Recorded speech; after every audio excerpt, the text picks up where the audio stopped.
யுத்தம் ஆரம்பிச்சிருச்சு. வணக்க மக்களே, இது என்னோட வாழ்க்கை. ஆனால் சீரீஸ் பேர் என்னடா வாழ்க்கை, எபிசோட் நம்பர் 4. மக்களே, நம்மளோட ஜனநாயக கடமையான ஓட்டுரிமை வருகிற 23 ஏப்ரல் 2026 அன்றைக்கி தான் செயல்படுத்தவே போகிறோம். 5 வருஷத்துக்கு ஒருக்கா தான் அந்த ஓட்டர் ஐடி எங்கடான்னு தேடுவீங்க.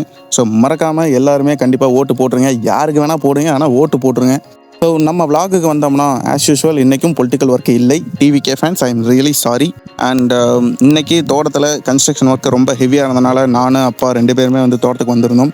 ஸோ மெட்டீரியல்ஸ் எல்லாமே அங்கே வேலை செய்கிறவங்களுக்கு ஹேண்ட் ஓவர் பண்ணிவிட்டு நான் அப்படியே பைக் எடுத்துகிட்டு கிணத்துக்கிட்ட அப்படியே ஜாலியாக கண்ணுக்குட்டி கூட எல்லாம் விளையாடிட்டு அப்புறம் அப்படியே பொறுமையாக கன்ஸ்ட்ரக்ஷன் சைட்டில் சுற்றிக்கிட்டு இருந்தேன். அண்ட் ஆஸ் யூஷுவல் சிலிண்டர் தட்டுப்பாடு, பெட்ரோல் டிமாண்டு, எக்கச்சக்க பிரச்சனை நம்ம வாழ்க்கையில் இருந்தாலும் alternate solution is always there. So டேரெக்டாக கடைக்கு போய் ஒரு எலக்ட்ரிக் ஸ்டவ் வாங்கிட்டு வந்தாச்சு.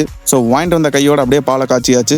ஓகே மக்களே, இனிமேல் ரெகுலராக டிவிக்கே சார்ந்த வீடியோக்கள் அதிகமாக வரும். காரணம் என்னன்னு கேட்டிங்கன்னா, நம்மளும் அந்த கட்சியில் இருப்பதால் நிறைய களப்பணிகள் மிச்சம் இருக்கிறது. தேர்தல் நெருங்கியதால் ரொம்ப தீவிரமாக இருக்கும். ஸோ உங்கள் டிவிக்கே ஃப்ரெண்ட்ஸ் ஆர் ஃபேமிலி மெம்பர்ஸ் யாராச்சும் இருந்தாங்கன்னா அவங்களுக்கும் அப்படியே ஷேர் பண்ணிவிட்டு ஃபாலோ பண்ணிக்க சொல்லுங்கள்.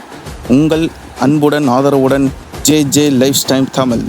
நன்றி, வணக்கம். அடுத்த எபிசோடில் சந்திப்போம்.